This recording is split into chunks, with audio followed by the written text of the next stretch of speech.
Le chef de l'État Abdelmadjid Tebboune s'est adressé ce vendredi 13 décembre 2020 aux Algériens dans une vidéo postée sur son Twitter.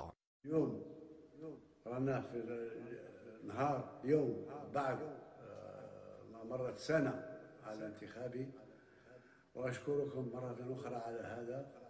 إذن بالنسبة للانتخابات طلبت من الرئاسة أن يشوفوا مع اللجنة هذه مكلفة بالانتخابات بتحرير قانون الانتخابات الجديد وباش يكون واجد في أقرب وقت.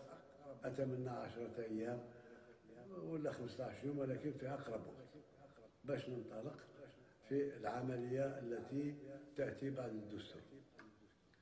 بالنسبة لفيروس كورونا. Le chef de l'État a d'abord rassuré les citoyens sur son état de santé, affirmant qu'il est en période de convalescence après avoir contracté le coronavirus Covid-19.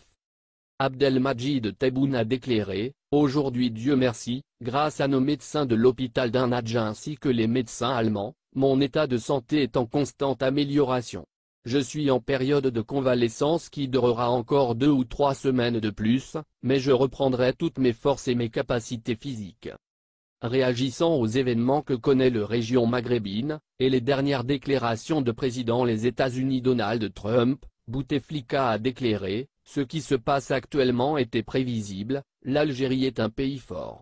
Elle est forte que certains le pensent, ce qui se passe actuellement, nous le savions.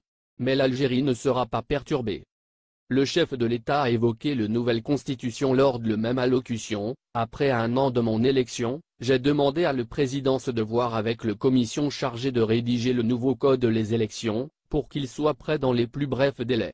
J'espère dans 10 à 15 jours au maximum, précisant que cela intervient afin de permettre d'entamer l'opération qui va suivre la Constitution. »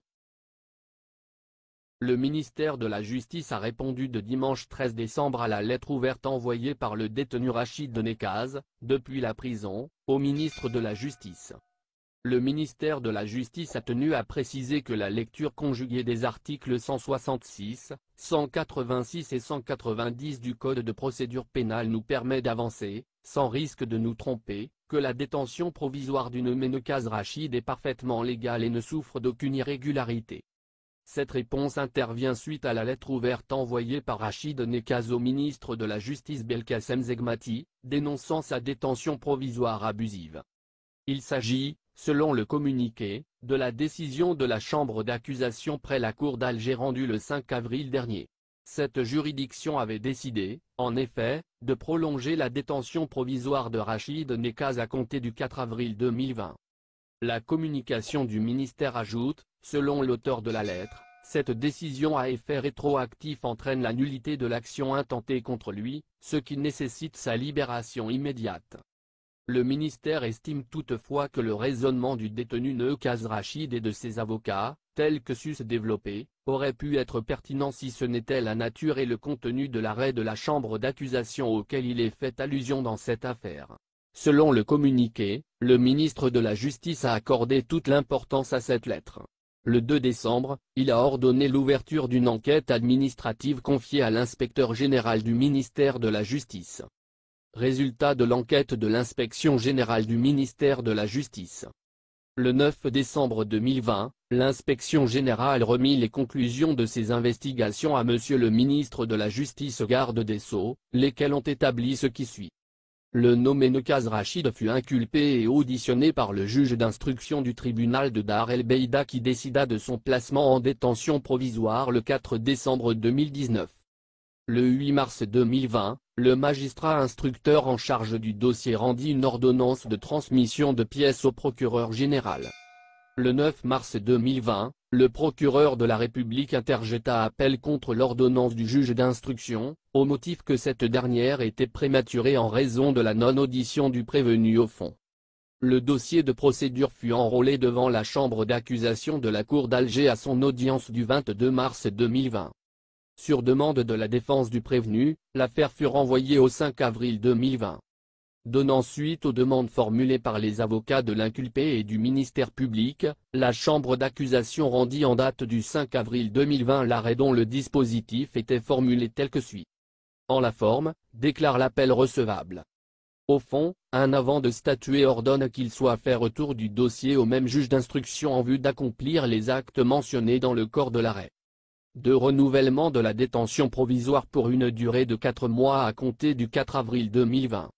Pour clore ce chapitre relatif à la détention provisoire du prévenu Nekaz Rachid, il n'est pas sans intérêt de mentionner que la chambre d'accusation de la Cour d'Alger s'est complètement conformée aux dispositions de l'article 197 bis du Code de procédure pénale lui prescrivant la nécessité de rendre sa décision sur le fond dans un délai ne dépassant pas, dans le cas d'espèce, les 0,4 mois, a conclu le communiqué. Certains joueurs de la sélection nationale n'ont pas tardé à réagir après le lynchage dont a été victime l'international algérien Hicham Boudaoui qui avait effectué un déplacement avec son club l'OGC Nice dans les territoires occupés pour le compte de la 6e journée de la Ligue Europa pour y rencontrer le Hapoel Beersheva. En effet, certains de ses coéquipiers en sélection nationale ont exprimé ouvertement leur soutien à Boudaoui. C'est le cas de Youssef Belaïli, l'actuel meneur de jeu d'Al Arabi du Qatar, et l'attaquant des Saad, Bagdad Bounedjah. Ces deux joueurs ont publié une photo de Boudaoui en compagnie de sa mère avec ce commentaire: « Tu reviendras de nouveau et tu resteras un héros pour ton pays l'Algérie et pour ta famille », peut-on lire. De son côté, Youssef Attal, qui a fait l'impasse sur le déplacement avec l'OGC Nice pour cause de blessure, a publié une photo de son coéquipier Boudaoui avec la tunique de l'équipe française accompagnée des symboles des singes sages ne rien voir, ne rien entendre et ne rien dire.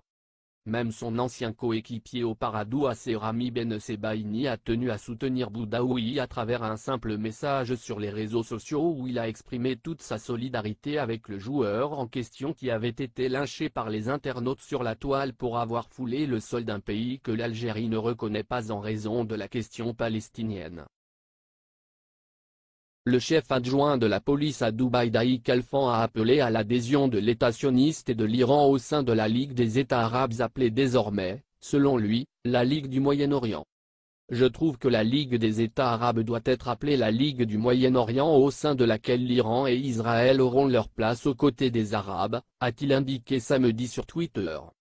Il est inconcevable que 100 millions d'Iraniens soient oppressés et vivent sous embargo international qui leur est imposé. Quoi qu'il en soit, les Iraniens sont nos voisins, a-t-il ajouté dans un tweet. Aux yeux de ce responsable émirati, Israël est un État reconnu par le monde et les frontières de la Palestine telles sont définies dans les résolutions de l'ONU sont connues. Que Abbas proclame son État selon les frontières définies dans les résolutions onusiennes et le monde le reconnaîtra tôt ou tard. Israël, l'entité sioniste, est devenue une partie indissociable de la terre arabe. Toutes les religions s'y trouvent. Le Liban a un président chrétien et d'autres religions y sont présentes. Israël a un président juif mais on y trouve d'autres religions. Quel que soit le président d'un État, sa religion importe peu. Nous avons des liens de voisinage, a-t-il estimé.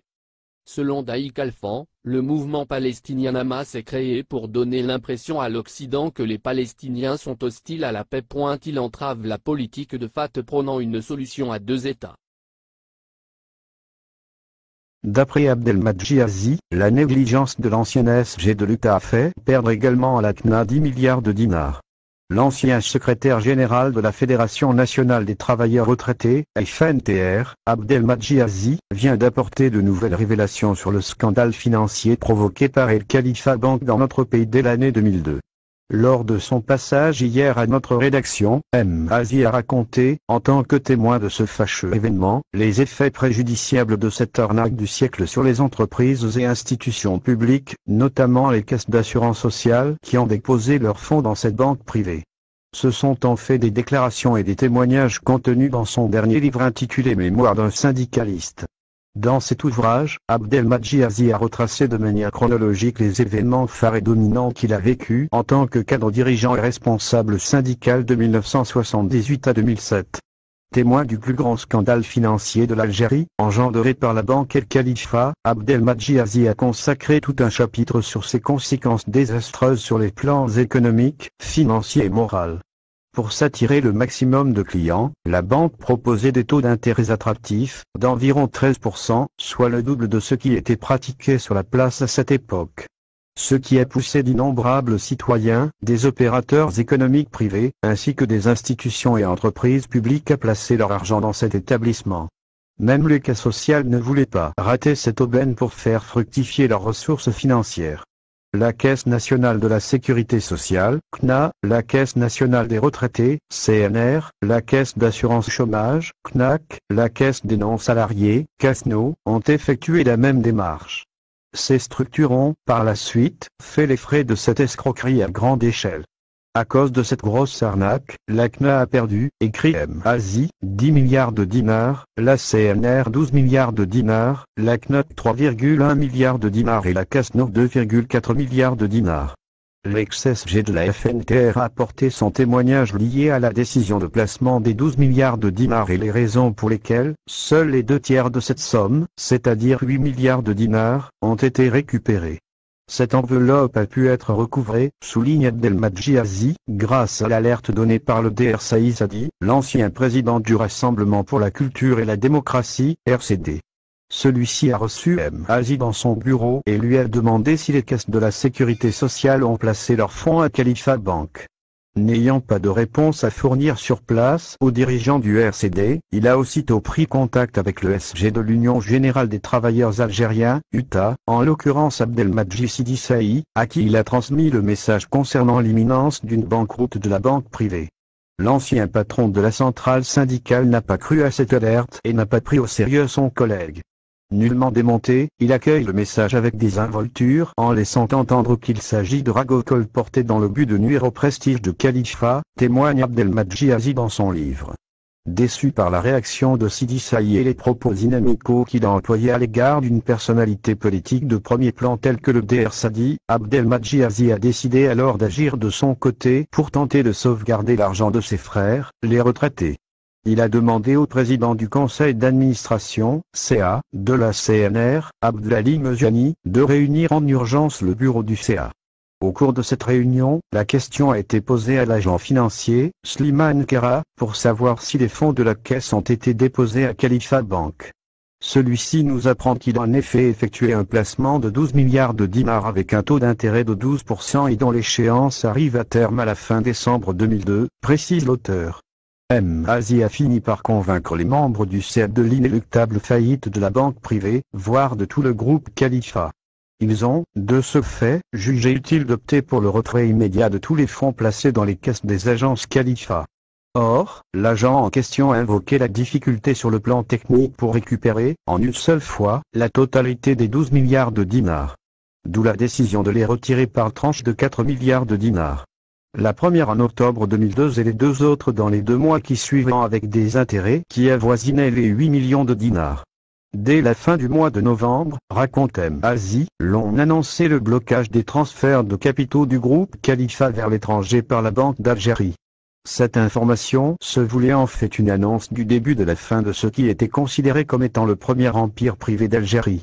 L'ex-SG de la FNTR n'a pas caché sa grande satisfaction pour avoir réussi à recouvrer, à temps, l'argent des retraités grâce à l'alerte donnée par Saïd Sadi.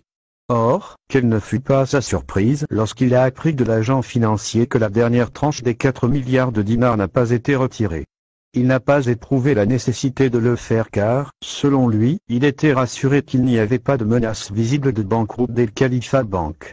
Par sa faute, explique M. Azi, la CNR a perdu 4 milliards de dinars et 8 millions de dinars d'intérêts. Nous avons su par la suite que le prix de cette forfaiture a revêtu la forme d'un versement cash d'1 million de dinars et d'un véhicule neuf. Et lors du procès de 2007, le tribunal a prononcé une peine de 4 ans de prison ferme et la saisie de ces cadeaux, affirme l'auteur du livre. La négligence de l'ancien SG de l'État a fait perdre également à la CNA 10 milliards de dinars. Malheureusement, déplorera M. Azi, et contre toute attente, c'est en fin de compte le DG et l'agent financier de cette caisse qui ont été condamnés alors qu'ils n'ont fait qu'appliquer une résolution pour le placement de tout ce montant signé le 12 février 2002 par M. Sidi Saï en tant que président du CA de la CNA sans que la réunion du conseil se tienne ou que ses membres soient informés. Dis-nous ce que vous pensez et laissez votre avis dans un commentaire. Merci pour votre attention et n'oubliez pas de rejoindre la communauté Mise à Jour Télévision, ça fait plaisir de voir un nouveau membre. Suivez le fil d'actualité sur Facebook. Vous trouverez un lien dans la description.